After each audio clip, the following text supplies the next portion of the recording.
இந்த work மோட்டார்ஸோட loader 600 ஓட்டிங்க எப்படி இருக்குது? நான் வண்டி பார்த்தீங்கன்னா மிச்சம் நார்மல் கம்பெனியில் எவ்வளோ வண்டி ஓடுது ரோட்டில், அந்த வண்டியை விட இந்த ஒர்க் மோட்டாரோட லோடர் 600 வந்து நல்லா இருக்குது. ஓட்டுறதுக்கும் நல்லா இருக்குது, வண்டியோட தரமும் சூப்பராக இருக்குது. மிச்சம் நார்மல் வண்டியெல்லாம் ஓட்டியிருக்கிறேன், அந்த அளவுக்கு வந்து வண்டியோட பேலன்ஸும் இல்லை, எதுவும் இல்லை. இந்த வண்டி பார்த்தீங்கன்னா நல்லா ஸ்ட்ராங்காகவும் இருக்குது, வண்டி நல்லா ஓட்டுறதுக்கும் சூப்பராக இருக்குது. பெரிய டயர் கொடுத்துருக்காங்க. பெரிய டயர் பார்த்தீங்கன்னு சொன்னாங்கன்னா 12க்கு 68 84 டயர் கொடுத்துருக்காங்க பெரிய டயர். மிச்செல்லாம் வண்டியில் பார்த்தீங்கன்னா நார்மல் சின்ன டயர் தான் வரும். இது வந்து ரேடியல் டயர். நான் உங்களுக்கு லோடு ஏற்றினாலுமே வந்து நீங்கள் கார் ஓட்டுற ஃபீல் தான் வருது. மிச்சபடி எல்லாமே நல்லா இருக்குது. இது பார்த்தீங்கன்னா ரேஞ்சுன்னு பார்த்தீங்கன்னா 158 கிலோமீட்டர் கிடைக்கும். இது உங்களுக்கு கிலோமீட்டர் செலவுன்னு பார்த்தீங்கன்னா வெறும் 6 பைசா தான். நீங்கள் என்ன தான் ஒரு நாளைக்கு வந்து ஒரு 150 கிலோமீட்டர் 200 கிலோமீட்டர் ஓட்டினாலும் டயர்டே இருக்கிறது இல்லை. நான் ஒரு நாள் ஃபுல்லாகவே டெஸ்ட் ட்ரைல் பண்ணி பார்த்துருக்கிறேன், எல்லாமே நல்லா இருக்குது. நீங்கள் பாடி பேஸ் பார்த்தீங்கனாலுமே வந்து உங்களுக்கு நார்மல் வண்டியை விட அப்படியே வண்டி சின்ன வண்டி எக்ஸ்ட்ரா எல்டியை விட இந்த வண்டி வந்து உங்களுக்கு ஒரு 2 அடி எக்ஸ்ட்ராவே இருக்குது. நீங்கள் லோடு பார்த்தீங்கன்னு சொன்னால் ஒரு மினிமம் 1 டன்னுக்கு கம்பெனி கெப்பாசிட்டி கொடுத்துருக்குறாங்க. நீங்கள் முன்ன பின்ன கூட ஏற்றிக்கலாம், நல்லா இருக்குது.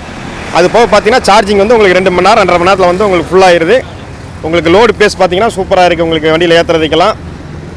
இது நீங்கள் மொத்தம் 3 வேரியண்ட் வருது. இதில் இது ஓப்பன் பாடி வருது, கூண்டு வண்டி வருது, பேசஞ்சர் வண்டி வருது. உங்களுக்கு எந்த பர்பஸ்க்கு வேணாலுமே நல்லாயிருக்கும். நீங்கள் மேக்ஸிமம் அந்த சின்ன ஷாப்பெல்லாம் வச்சுருக்கீங்கன்னு சொன்னீங்கன்னா கூண்டு வண்டி இருக்குது, அதில் கூட பார்த்தீங்கன்னா உங்களுக்கு ஃபுல் சேஃப்டியாகவுமே இருக்குது. நீங்கள் பொருளை ஏற்றிக்கலாம், க்ளோஸ் பண்ணிவிட்டு கூட போய்க்கலாம். இது பார்த்தீங்கன்னா ஃப்ரண்ட்டில் 2 பேரும் கூட உட்காந்து ஓட்டலாம், அந்த அளவுக்கு நல்லா சீட் கெப்பாசிட்டி இருக்குது, டயர் நல்லா இருக்குது.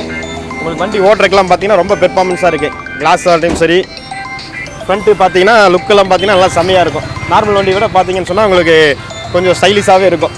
இந்த லைட்லாம் பார்த்தீங்கன்னு சொன்னால் டயர் பார்த்தீங்கன்னு சொன்னால் பெரிய டயர், கார் டயர். நீங்கள் எவ்வளோ லோடு போட்டாலுமே உங்களுக்கு நல்லாவும் இருக்குது, ஓட்டுறதுக்கு சூப்பராக இருக்குது. ஃப்ரண்ட்டில் பார்த்தீங்கன்னா டிஸ்க் பிரேக் கொடுத்துருக்குறாங்க. டிஸ்க்கு மிச்சம் எந்த வண்டியிலுமே டிஸ்க் பிரேக் இல்லை, இந்த ஒர்க் கம்பெனியில் வந்து டிஸ்க் பிரேக் இருக்குது. உங்களுக்கு ஓட்டுறதுக்கும் சூப்பராக இருக்குது. அதே மாதிரி விண்ட்ஷீல்டு, டோரு நல்ல ஃபியூச்சராக இருக்குது. டோர்லாம் பார்த்தீங்கன்னா நல்லா ஃபினிஷிங்கு, நல்லா சேஃப்டியாக கொடுத்துருக்குறாங்க. டபுள் லாக் விழுகிற மாதிரி கொடுத்துருக்காங்க. டீசல் செக்மெண்ட் பார்த்துருக்கீங்க லோடோட, அது பார்க்கும்போது இந்த எலக்ட்ரிக் பார்க்கும்போது எவ்வளோ வித்தியாசம் தெரியுது? நல்லா இருக்குங்க. அதாவது இந்த லோடு வண்டி ஓட்டினோன்னா உங்களுக்கு வந்து வைப்ரேஷன் இருக்கும், பாடி பெயின் இருக்கும். இந்த வண்டி ஓட்டினது வந்து ரொம்ப ஸ்மூத்தாக இருக்குது. ஜஸ்ட்டு நம்ம ஒரு லக்ஸரி கார் ஓட்டின ஃபீல் இருக்குது இதில். நல்லா இருக்குங்க, நல்லா ஹெவியான சூப்பராக இருக்குது. நம்ம லக்ஸரி கார் ஓட்டுற மாதிரி அந்த கெப்பாசிட்டி இருக்குது இதில். நல்லா இருக்குங்க வண்டி, தாராளமாக ஓட்டலாம். இந்த வண்டியை பொறுத்த வரைக்கும் கொஞ்சம் ஒரு வயசானவங்க, நம்ம உடம்பு ஸ்ட்ரெயின் ஆகாமல் நினைக்கிறவங்க வந்து இந்த வண்டி எடுத்து ஓட்டலாம். ரொம்ப நல்லா இருக்குது வண்டி ஓட்டுறதுக்கு. இந்த எலக்ட்ரிக் கார்கோ எப்படி ஃபீல் பண்ணிக்கிறீங்க ஓட்டும் போதுனா நார்மல் வண்டி ஓட்டுற விட நல்லா இருக்குங்க.